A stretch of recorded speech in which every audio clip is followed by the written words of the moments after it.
Hello there, and welcome back to Brilliantly Bankable, where faith and finance align and wealth extends beyond money. My name is LaKeisha Mallett, and if you have been here for a while, you know that we are deep diving the book, The Richest Man in Babylon. And y'all, mine is so tore up, but I've had this book for so many years. Look, it's coming all apart.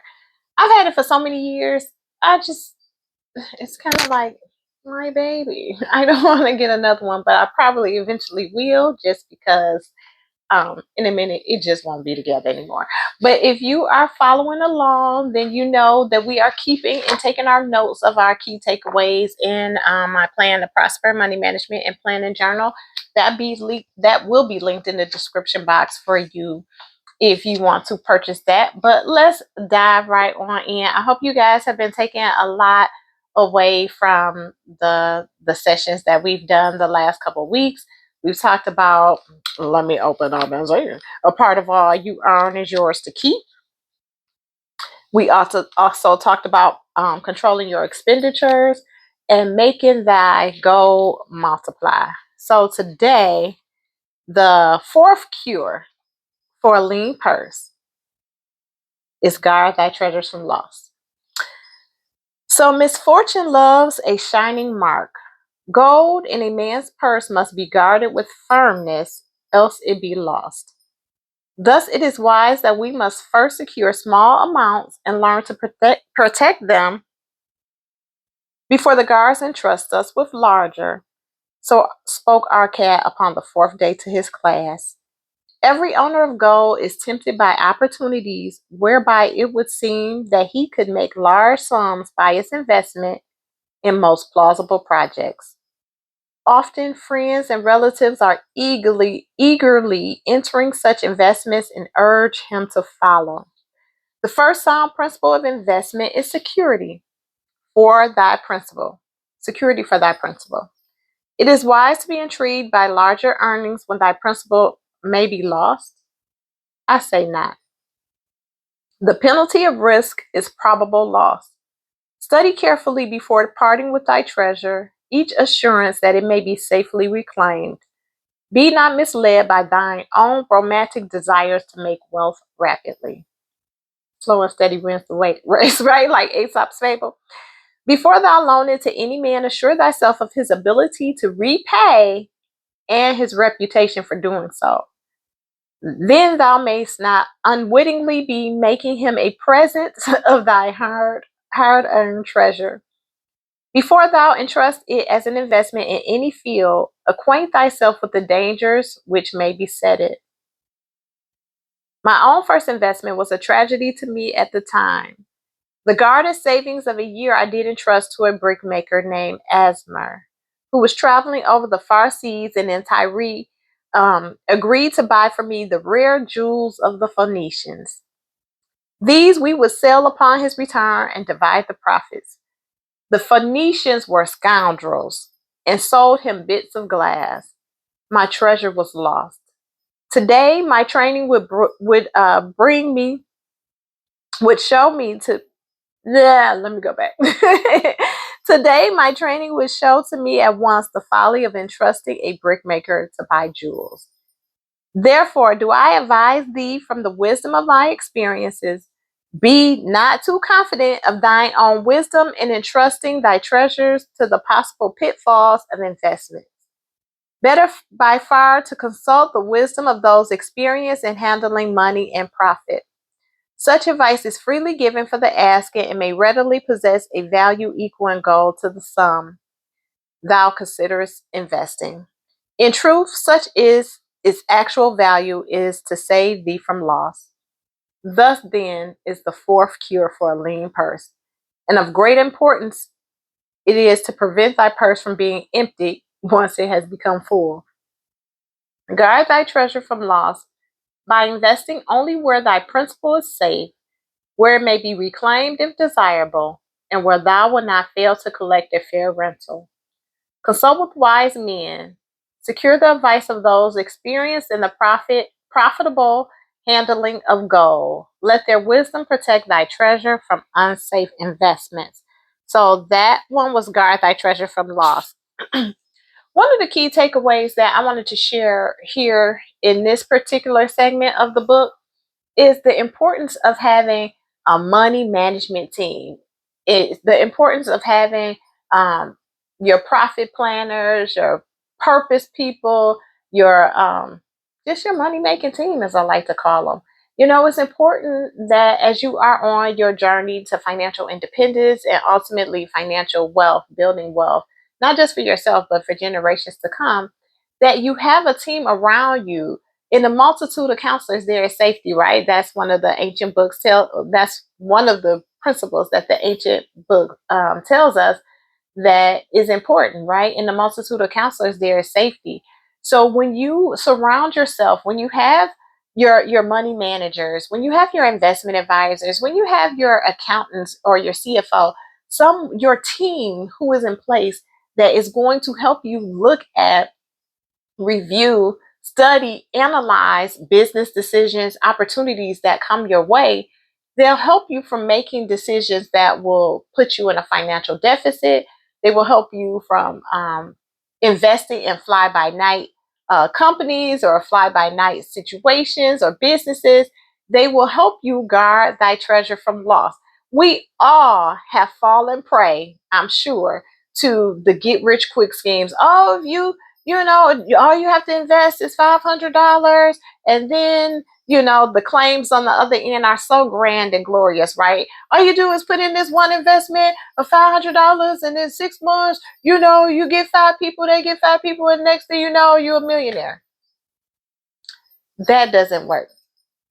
And so when you think about, and we've had family members and friends who jumped into something, who wanted us to participate because it seemed like such a great idea for them.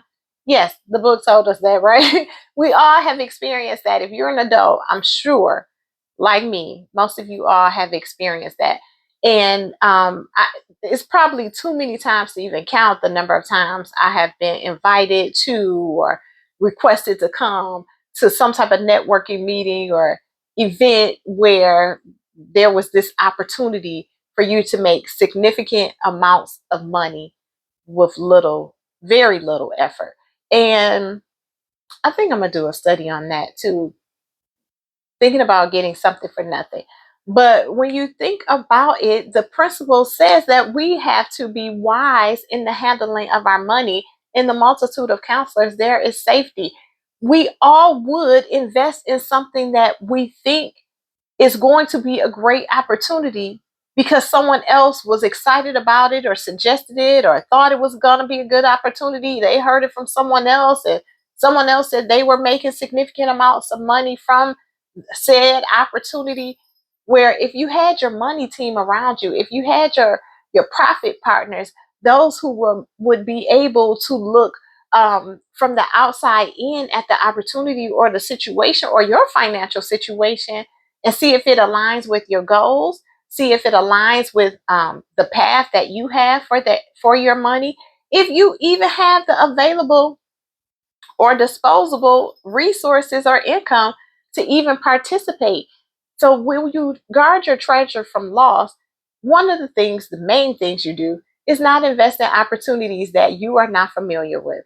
Two, don't give your money to someone else to invest in opportunities they're not familiar with. Three, you don't want to put your money into risky investments where you will lose not only what maybe interest you did get, but your principal will be lost as well. So those are some of the key pieces or components that I wanted to share with this particular segment of the book, guarding your treasure from loss. We want to be wise. We want to be able to have our dream team, our profit partners, our money management team, that core group of people that is going to surround us and keep us covered and help us not only make money, but help our money make money, right? In the beginning of the book, maybe we didn't get to that part yet, but it talks about your money having babies and the babies having babies and making the money working for you. Not babies having babies, but you know what I mean. The money, the interest, accruing more interest, and as it accrues more interest, you continue to accrue more interest, right? Your income or the amount that you have invested continues to grow. So we want to start to look at opportunities let me go back before I say that about looking at opportunities. One of the things that I really desire and hope as you're following along and you have your plan to prosper, money management and planning journal, that you write down the amount of money that you want to have saved, you want to have invested, and you want to have earned in the next 365 days. Once you write down those three numbers, then as opportunities, because all opportunities that come before you won't be negative, or they won't be some type of scheme or a scam. There will be some opportunities that come before you that really will help you level up your life financially, that will be able to help you um, change the trajectory of your life and where you're going financially. We want to be available and ready for those opportunities when they come. So it's important that, one, we have those goals written down. We know where we desire to go. We know our starting point.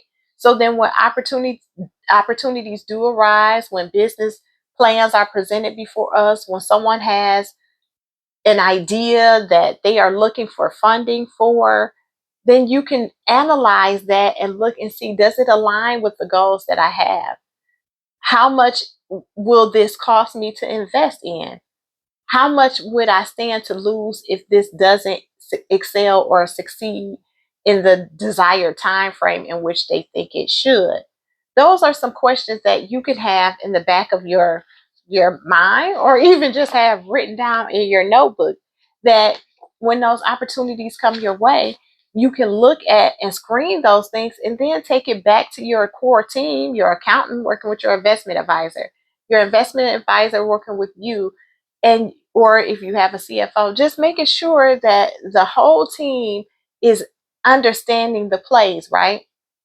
If you think about your financial life like a basketball or football game, right? The quarterback won't be the defensive lineman who won't be the kicker, right? But everybody's job is important for the team to win and the team to succeed, right? The ultimate goal is to win. And if the ultimate goal for you is to win the money game, right?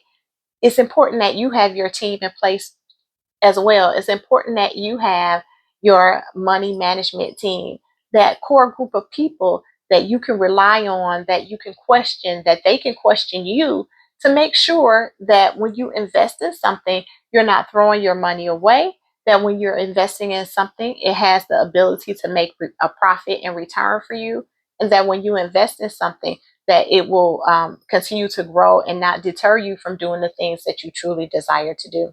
So I just wanted to jump on and share that with you all today. This was Guard Thy Treasure from Loss in The Richest Man in Babylon. Again, one of my favorite books about personal finance and money. And it is really going to help you elevate, transform, change your financial situation if you follow the principles and you know where you are and where you truly desire to go. So I just wanted to share that all with you today. My name is LaKeisha Mallett. I want to wish you all an amazing day. Be positive, be prosperous. Bye bye.